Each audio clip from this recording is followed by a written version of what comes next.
How's it going? Nice to Hey. see you again. It's going good now that I just got my coffee. I hadn't been able to run out and get it. I just got it, so I'm so happy. Oh, nice. And I love the glasses too. Look at that. You're fresh. You're decked out.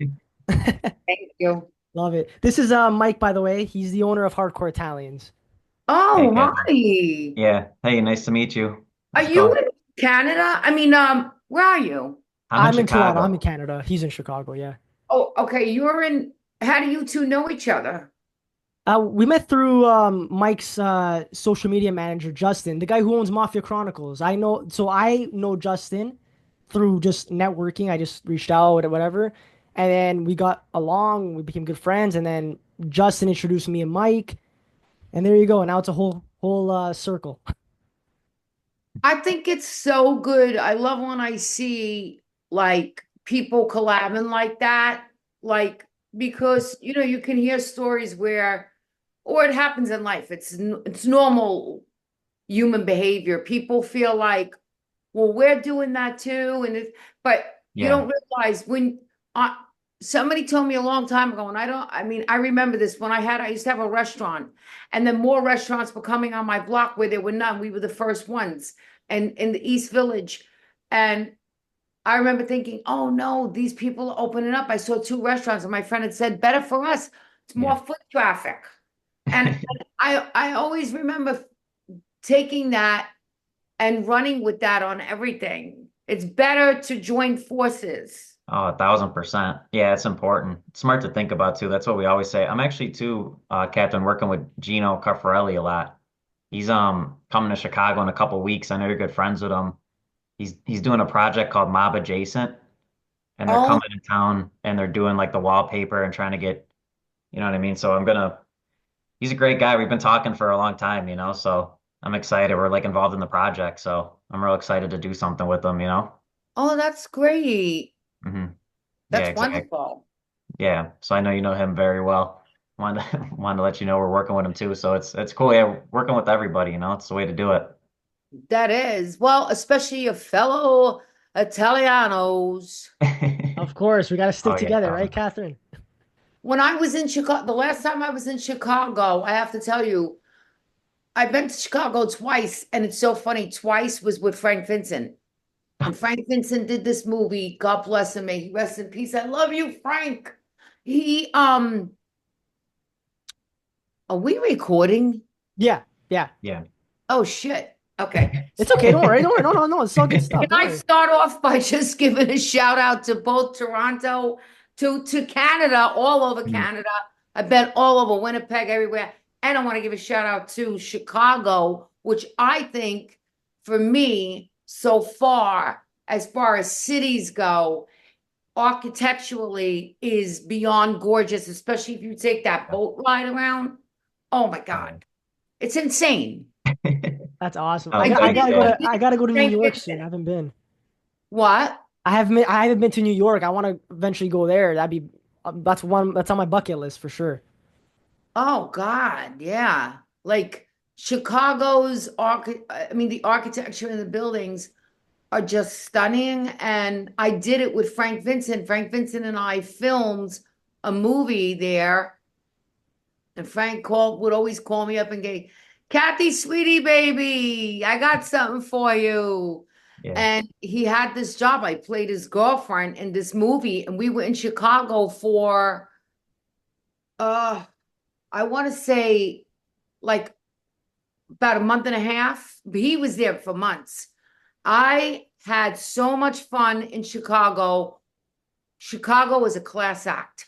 Yeah, and that's why we're excited because Gino. So this mob adjacent story, it talks about the mob in Chicago and how they were adjacent to the mob, these two young boys, and growing around like around that lifestyle. And Gino's filming a project, and I feel like it's awesome because it could shed light on the city a little bit, because there's not as many films about Chicago. I know obviously there's Capone, but there's not a lot of films in Chicago more, and that's where I like Gino, and I feel like he's helping out with that. And yeah, the architecture is beautiful. We're proud to be proud to be Chicago Italians.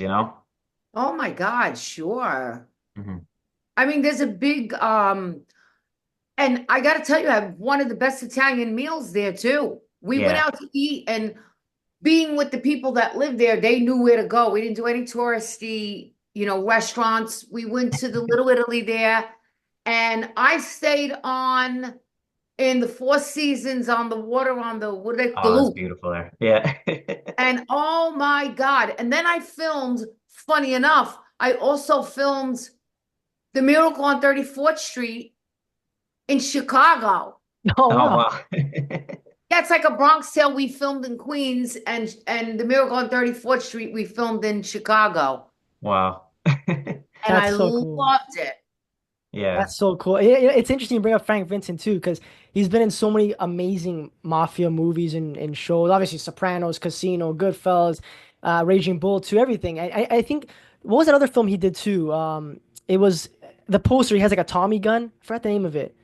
Oh, that's the one I did with him. Oh, I that's the played, one. That's the one, right? Yes, that's the one. yeah, Okay. Chicago Overcoat. Yes, thank you. Yeah. So in I don't know, we sadly lost him. It would have been great if he was still around to continue doing mob movies and shows because he's just so like fierce and compelling to watch. It would have been great to see him in Alto Nights. So that's actually what I wanted to bring up to you. If imagine he was in this movie with you guys, you, De Niro, and everybody, that would have been amazing. I got to tell you, to me, that was a big loss. I love Frank Vincent.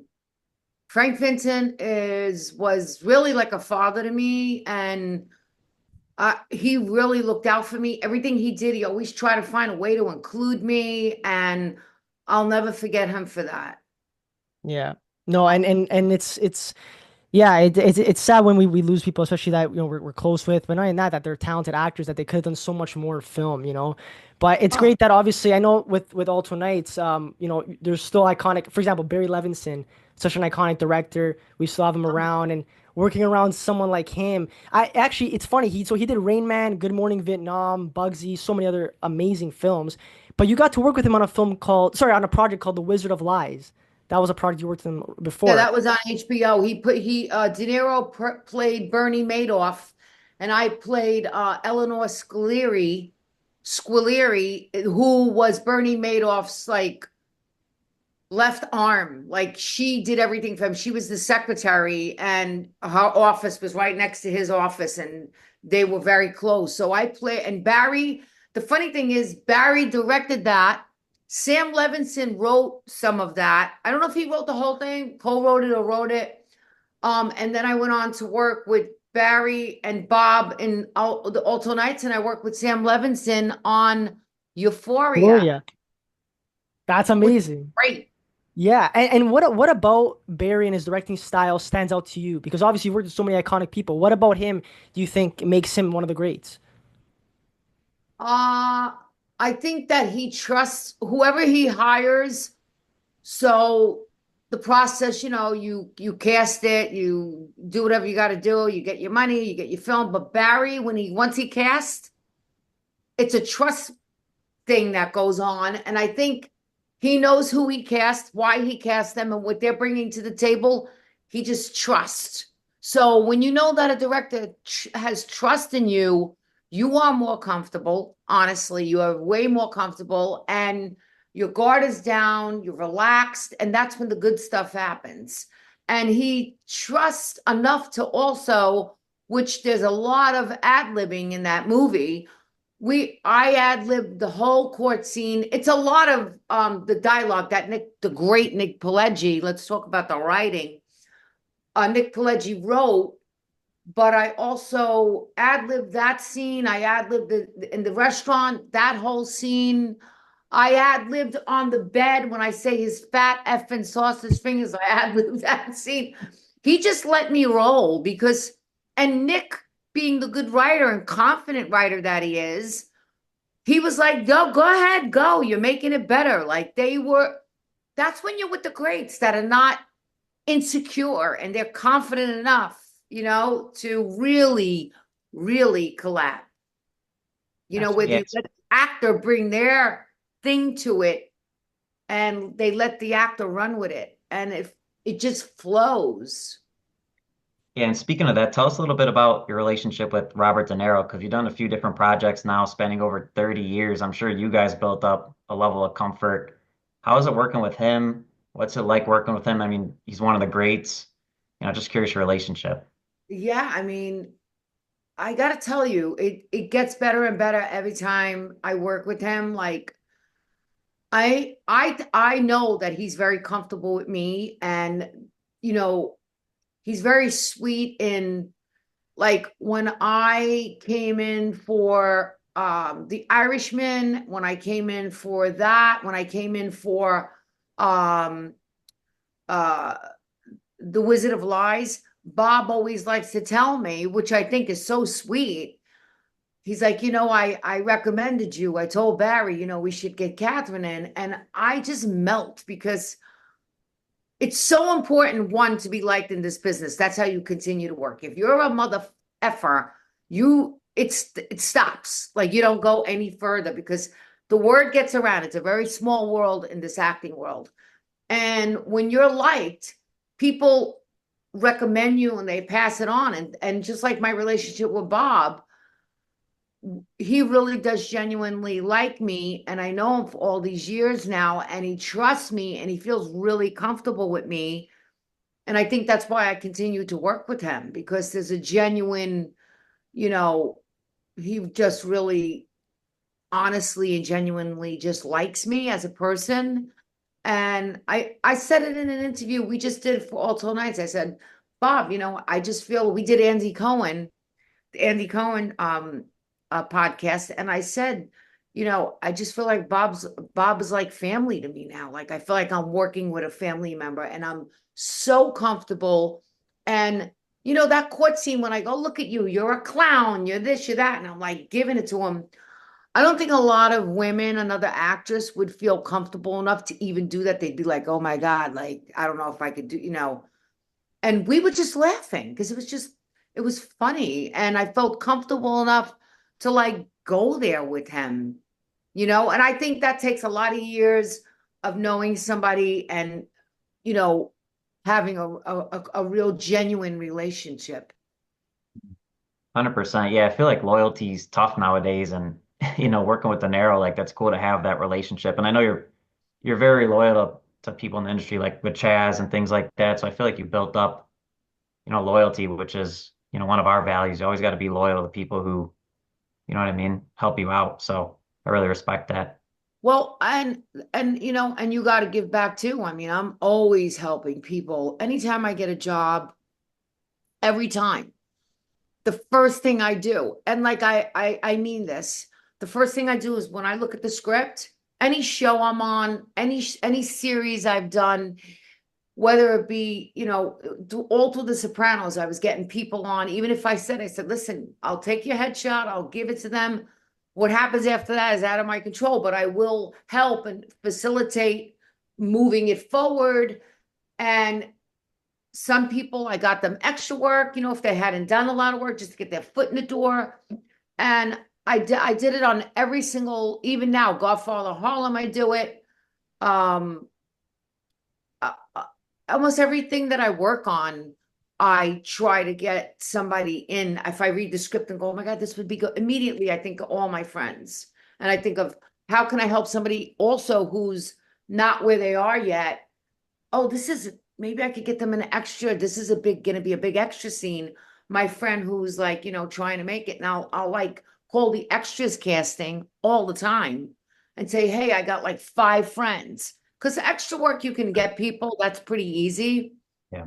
And I'm always doing that. And I feel like that's why I've been blessed because I'm constantly, trying to give back. And I'm not saying it in a bragging way. I'm saying it in just a factual way on what's important in this business and any business. You should Mhm. always help people. You should always be wanting to help and give back no matter what business you're in. But in this business in particular, I think that's why it always comes back to me some way or another because, I don't want to travel alone. I like Yeah. helping people along the way. Yeah, no, it's true, and I've noticed it too. Like starting out as an actor myself, right? Like there's a lot of gatekeeping in this business, and especially you're trying to help people trying to get to where they need to be, and there's a lot of people that like think about it, Catherine. You've been in the business for so long, you're very successful, and it's like there's people who are nowhere near that, and they think they're big shit, or they feel like they're too big to help somebody. They're Man, ahead of themselves. yeah, and I don't know. Again, it's hard enough to just get an audition, right? Imagine like actually landing the role. Like the whole people don't understand the process of getting in a project. Like you know what I mean? Even for a Bronx, I know you mentioned like on our past interview that you outbeat was it 2,000 women. So it's like it's not a joke. This thing. People have to understand Yeah. that. It's not an easy, it's not for the faint at heart, I'll tell you that much. Being an actor, especially today with all this AI and the way our business is going, it is, first of all, right now, it's like nothing going on, especially with the temperature, what's going on around the world. I think it's affecting every business, certainly affecting our business, the movie business. Um, it's very hard. It's a very hard. I wouldn't recommend anybody do it unless they just absolutely have to. They realize where the business is, how hard it's going to be, and accept that for the rest of their life. I'll say, okay, sign up. But if you're not going to be able to hack, not making money, living hand to mouth, being a real struggling actor, I don't recommend it. I don't recommend it. It's just very hard. And I only recommend to do it if you absolutely have to do it or you'll die. Yeah. No, I I totally say, well, then Gotta you have gotta passion. live, so do it. But have exactly. a side job for sure. Yeah, for sure. Yeah, no, it's so true. And what's also interesting, Catherine, I know we're talking about also Alto Nights, and obviously you're in Godfather of Harlem. I know there's also a new show that's just out right now with Tom Hardy, Pierce Brosnan, and Helen Mirren called Mobland. There's so many, like I feel like mafia stories, people to this day still love it, and there's still new projects, great projects coming out. And obviously, we've seen different takes. For example, The Godfather showed the rise of like Michael Corleone, someone who didn't want to be a part of that life, but ended up taking over the family. And then, The Sopranos gave us something new with a mobster going to therapy, which was interesting and showed emotional struggles. Why do you think audience still love these stories so much to this day, even though we know these characters are often doing terrible things? I think everybody loves the rebel. I think everybody loves the person who dances to the beat of their own drum and risk takers. They don't care about the government. They're crooks. I mean, obviously, and I think anything going against the system, people love that because remember in the Bronx Tale, he says the working man's a sucker. Sonny was right. I think that the working Joe is breaking his ass every day, looks up at the mob guy and goes, I want to do that. They're like movie stars. They make money, they smell good, they look good, they skip through life. You always got to look behind one shoulder, but in movies they glamorize it. In real life, it is not like that. And no, nor am I recommending anybody join the mafia. I'm just saying, in movies, they are glamorized. They are all good looking. The leading man is always good looking. I mean, now you're talking about Tom Hardy. Look at this. I mean, Pierce Bronson. I want to know where the Italian is in this. So, That's a good thing. I don't where's know. the one Italian in this? That's why Uh, at first I I saw it, I guess was like, there's wait, yeah. all, but in all fairness, I guess there's the Russian mob, there's the, Spanish mob, Mexican mob, whatever, Italian mob. I guess there's the mob also in the UK, the Brits. And it's interesting too that you said it's kind of like going against the grain. But that's why I like your characters like in Bronx Tale and in The Sopranos, because you're kind of going against the grain by not being in the mob. Can you tell me a little bit about that and just kind of I feel like you always play like a street smart Italian American woman, and can you draw a little bit on your background and how you play those roles so well and kind of the why fight so hard to not be in the mafia? I mean, when we had that Sopranos reunion, um, David Chase had said, you were considered the voice of reason in the show. I was the voice of reason. I think a Bronx Tale, um, not a Bronx Tale. What was the other one you just said? I'm getting confused with the The things. Sopranos. Sopranos. Yeah. And then the other one was something else I did where I was against it. Was it? Oh, well, it was a Bronx I'm Tale. forgetting my own shit. It was a Bronx Tale. A Bronx Tale. You were against. The Sopranos. Um, Well, on a Bronx Hill, I did say let's keep the yeah. money. Well, think about Lorenzo. Maybe we should keep it. We should think about it. Come on, And she's Lorenzo. no dummy. Mama didn't raise no fool. No, I think on Sopranos, that's what she was. She was the voice of reason. Yeah. I also think Charmaine Bucco, my character on The Sopranos, was somewhat misunderstood. Um, and in my own background, I always had my own backstory of why I didn't like Tony. And, I had that episode where I tell Edie Falco I slept with Tony, right? That's when I dropped the bomb and it wasn't for me. You could have him. And I always, in my own backstory, to keep me going. And because I didn't like Tony, my character doesn't like Tony. She's hard on Tony. And I always wanted to like Tony.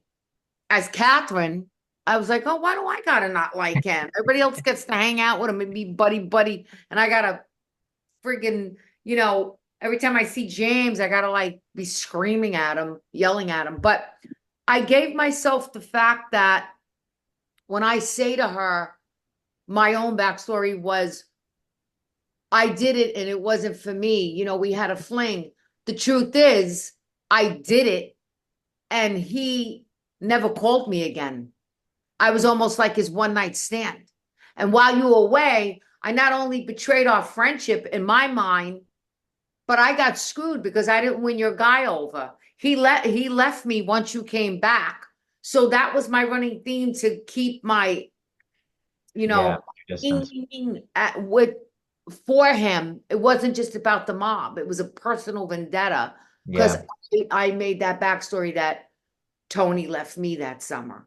Hmm. Yeah, you know what's crazy too, Catherine? It's like, with Artie, for example. Obviously, John Ventimiglia, a great actor. Artie is just one of those characters that it's funny how he survived the whole show, right? Obviously, being so close to Tony, because there was the time, remember, he bet up Benny Fazio, and he got lucky because Benny was gonna kill him that time. Yes. Yeah, there was multiple times, but it's crazy how, like, you were the voice of reason in that show, and a lot of people looked at Charmaine as, like, a bitch, or like, oh, whatever, like, Yeah, look what she's doing. misunderstood. Yeah, but you know what's crazy? It's like people are defending Tony and these bad guys. People are like, it's funny. I always felt like Artie never really appreciated Charmaine and like what she stood for, and it's like, and people always look at Charmaine like, oh yeah, she's so hard on Artie. It's like, guys, are you crazy? Artie's the one really kind of going with Tony and doing things that he shouldn't.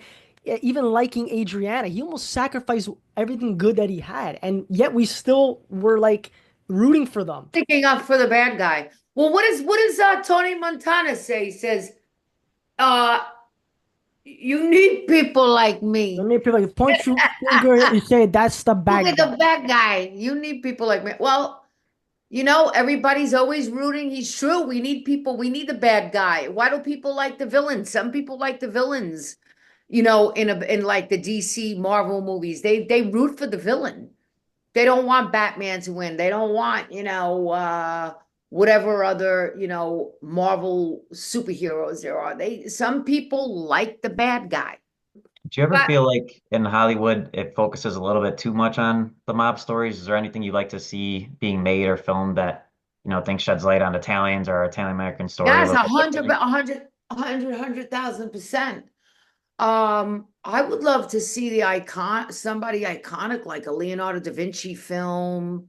I'd like to see like any iconic, great Italian icon that made a big difference in the history, the builders Yeah. who built, I'd like to see a story on all the men that built the Brooklyn Bridge, the St. Patrick Cathedral, those Italian guys.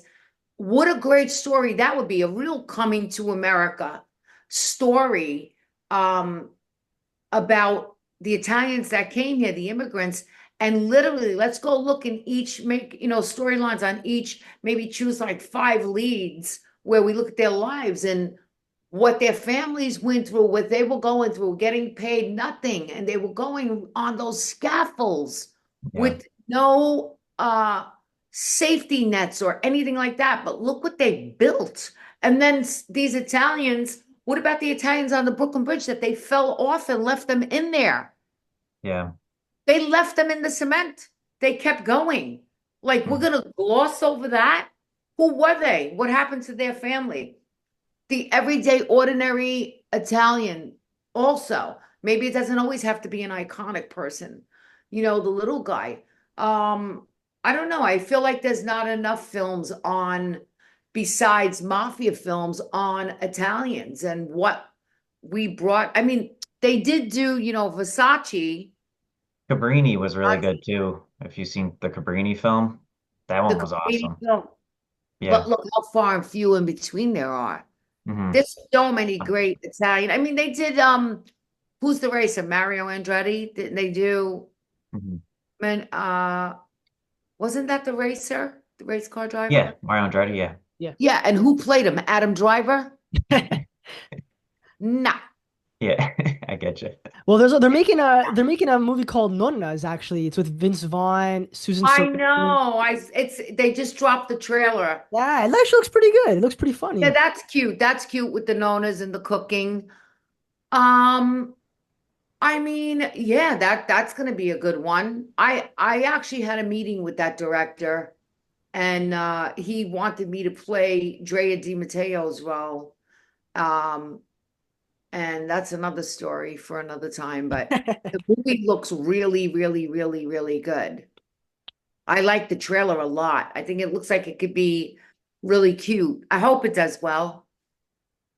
Yeah, it And what looks like about it will for sure. what about you guys? So, with Hardcore Italians, when did you start it?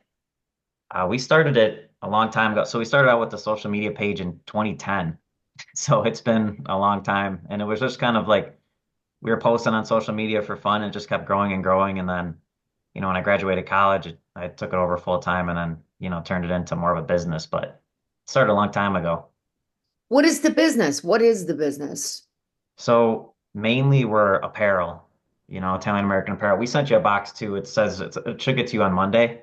But yeah, t-shirts, hoodies, things like that. Right. Oh, Yeah. so Carol, so did that take off? It took off, and then you threw all your college expertise out the window? Yeah, I don't basically I feel like in college I was always working on it on the side, and then it just kept growing and growing. And then, when I graduated college, I kind of was like, if I'm gonna try turn this into a business, I should do it now while I'm young, and then kind of reinvested all the money. And, for me, my grandparents came from Calabria and they had nothing. They worked hard, sacrificed everything they, had for us. And, I just really, to your point with like passion, I worked a few other jobs and I just kind of didn't like what I was doing. And I just was like, I'm passionate about keeping the spirit of them going because like otherwise it goes to waste, and that's why like super proud to be Italian and just want to pass it along and, hopefully keep what they, the values and their culture alive through the page and through the clothing. And, it means a lot to me. And the clothing, you're doing really well with that. It became a full-blown blow up business. You do great. Yeah. Yeah, it does real well, knock on wood. Yeah, But actually, Oh, yeah, I Mike, know you've done that's some good collabs too. You've done some collabs with a lot of people as well. I think Anthony Rodia is one of them too, right? yeah, yeah, we do collabs with people all the time. Yeah, no, it's what do you been. mean collabs? Like, what do you do? Yeah, so like we could, we partner up with people and, we could do like a line of merch for them, and sell it on the website. And then, they can earn a commission on the products or whatever. So yeah, we're trying to get more into it this year a little bit, because we used to ship all the orders ourselves. Now we like kind of delegated that out. So now we're focused more on the marketing of it and stuff. But yeah, you know. Wow. Mhm. So where are you in Chicago? Uh, Chicago. I can't say Chicago. it. How oh do you my do God. it? I Say always tease Mike. I Chicago. always tease Mike. I'm always like Chicago. Yeah, he always teases Chicago. me about that. I'm in the suburbs. I'm a little bit like I'm not downtown, but a little bit, in like the southwest. Are you near the Loop? That's how I know everything. The Loop. That's where I stayed. Yeah, about 25 minutes maybe. I mean, depending on traffic. I mean, it's either 3 hours or 25 minutes, but Right, here too. yeah, yeah, Mike, isn't exactly. it? Is it? It's Woodbridge, Illinois. You're in, right? Woodbridge. Is that what it's called? Woodridge. A wood ridge. We have a wood bridge. We have a wood bridge here. That's Yeah. where I'm like right there basically. Mhm. Are you in Toronto? Yeah, I'm in like in the suburbs of Toronto. Yeah, it's you know where Canada's Wonderland is? That theme park? No, I don't. Yeah, I'm like a 5 minute walk. I can walk there, but it's if you like search up Woodbridge or Vaughan, that's where all the Italians are. It's literally such an Italian. Yeah, there's an actual little area called Market Lane. That's literally where all the nonnies are. They're all there. So Wow. yeah, it's crazy. That's amazing. Yeah, it's nice. I like it's what that's why I like working with Mike, like preserving the Italian culture. I feel like it's slowly fading off with like, obviously with my generation. I can't speak for Mike 'cause I'm not sure exactly the traditions he does, but for me, like I don't do the tomato sauce every year anymore. Like I don't know. I gotta get more into that stuff because for my kids, I want them to speak Italian. I want them to be invested in the culture because I don't know, maybe we're just lazy, my generation. I don't know what it is. Yeah. I when I was there, both Chicago and Canada, I got to tell you, really, besides New York, my biggest fans are in Chicago and Canada. I did signings there. I did some signings there. In one of the places I did it in Chicago, me and Frank Vincent did a signing. Mhm. And he goes, "Oh, let's do this signing." While we were working there, they want us to do a signing. And um, I don't know if we did it with, I forgot what we were signing. I think it was the Chicago Overcoat poster. Or I forgot what we did. We did it in this gorgeous hotel lobby. And we did it, it came out of nowhere so quick. And I said to Frank, I go, Frank, we're doing this quick. They didn't announce it. I love you. I want to do it. But do you think people are going to show up? Because they asked me, say, like on a Monday, and we were doing it on a Friday. I'm like, would they just throw this together and decide? Like, you got to let it, you got to announce it. It's got to be in the paper. I woke up. I came down. I went to the lobby, and I got to the hotel, and the line was in the street. And I go, Wow. what the hell's going on here? What the hell's going on here? It was for me and Frank. I said, oh my God. It was so much fun. We had so much fun with these people in Chicago. Everybody was bringing Frank cigars. I mean, I'm I not love joking. it. We signed all day till like the wee out. Like it was that we took a break, and then they brought me. I said, this hotel was famous for their Bloody Mary, and I love a good Bloody Mary with like all the stuff in it. Me They too. kept bringing me Bloody Marys. By the end of the day, I was bombed. Did it have the shrimp, the olive, the whole fixing? Everything. I had Beautiful. so much fun. You have no Awesome. idea. My memories in Chicago were the best. Yeah, I I hear that all love, the time. Like people say Chicago, like, or everyone I talk to from New York who comes to Chicago, they always say like we welcome them with open arms and stuff like that. Do you notice any difference between Toronto Italians, Canadians, or Chicago Italians, Toronto Italians, New York Italians? Are we all the same for the most part, you'd think? Yeah, I I can think, name a few things, but I'll let Catherine do it. wait, what? I said I have a few things, but I'll let you say it, Catherine. Well, I'm going to tell you one thing. Between Little Italy in Toronto and Little Italy in Chicago and Little Italy here, I want to say that it's well, they each got their own vibe, right? Different, a little different, right? Of course. But I want to say that the food in Toronto and the food in I had some amazing meals in Chicago in the their Little Italy, I think was just as good as New York. And New York Little Italy it's commercialized now. It's still great, and there's some restaurants that all the locals know where to go. But I think that the food it all holds up in each Little Italy. It's all good. Yeah. No, Yeah, same with the Little Italy in Chicago. It's kind of dispersed now. It's not the same as it was like years ago. So, the only thing I was gonna say was about, and I think Mike, I've kind of made fun of you with this before, the Chicago deep dish. That's the only thing I have to say about it. Other than that, I've never been, but I always hear about the Chicago deep dish. It looks amazing, dude. I gotta say, but I don't know if my stomach can handle all that cheese. I'm just being completely honest. I don't know. I think Yeah, I'll. I know. It's a big, I had it. I go back to thin. I like a thin crust pizza. Yeah, Yeah. All the Italians in Chicago like it thin, maybe deep dish once in a while, Blue Moon, but most people like it thin. So, yeah. But now you yeah. guys, um, so you haven't been to Chicago yet, Adam? I haven't been, no, but You I want to haven't go gone to soon. Toronto? Why aren't you guys getting together? No, We I've gotta gone do to it soon. Hey, Toronto. it's I just have a bunch yeah. of family from Toronto. It's the best out there. They go Krakuza in the backyard. They do they make sopressata. They do it all out there. I I love, know. yeah, Actually, Mike, I I love think Toronto. weren't you supposed to come? Was it last summer or you're gonna come this summer? I forgot what you were saying. You're gonna come. Yeah, I was supposed to go last summer, but we ended up not doing it. But I'll definitely be back there again. I love Toronto. I feel like they're more Italian than we are in America for sure in Toronto. No, it's all I, just different, man. At the end of the day, like the way I look at it is like it's not about who's more and who's less. As long as you're being Italian and you're being authentic to yourself and you're just preserving the culture, man, I think that's all that matters. Because yeah, listen, it's hard to compare because in the States, a lot of the Italians are like fourth, fifth, sixth generation Italian. Toronto, it's like my parents were born in Italy and they came here off the boat. Like, exactly, so it's like we're, exactly. because obviously Canada's obviously a new, it's, everyone immigrated in like the 50s and 60s, right? Yeah, they all speak it It's still. all, yeah, like my grandparents barely speak English.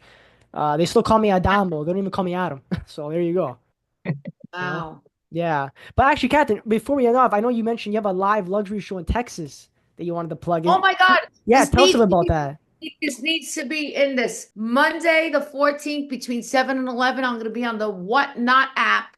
It's if you don't have it, get it. It's like a mall on an app. It's all these shoppers. It's like a little mini mall within an app. And I'm going to be doing Don's Luxury Shop, and it's high-end luxury handbags and other stuff. They're giving thousands of dollars worth of prizes and bags away. And I'm flying to Chicago Sunday night for this to do it Monday. And then I'm working with Joe Hollywood. He's the biggest sports trading cards seller on the Whatnot app. And Catherine, before one more thing before we end off too, people might not know is that you also directed a film with Gino called Dante's World, and people need to check That it out. little film, it was an artistic film. But still, the fact that you're doing that, like to be an actor is already one thing, and then to dabble in directing as well. Gino, when I spoke, because I'm also friends with Gino too, and he said great things about it, and he said you have such an eye for it. So I want people to know that you, along with the acting and the art and everything you do, that you do directing as well, and I think it's amazing. And Catherine, just want to thank you just for coming on today and talking about I wish everything. I could Yeah, hug you again, too. I know, I know. But at least in this day and age, we could do these things virtually. I'm Imagine gonna if virtual hug. Mwah, mwah, mwah, that's it. mwah. That's it. Both cheeks. Kiss them both cheeks. Thank you so much, Kath. You're Meet the your best, cheeks. man.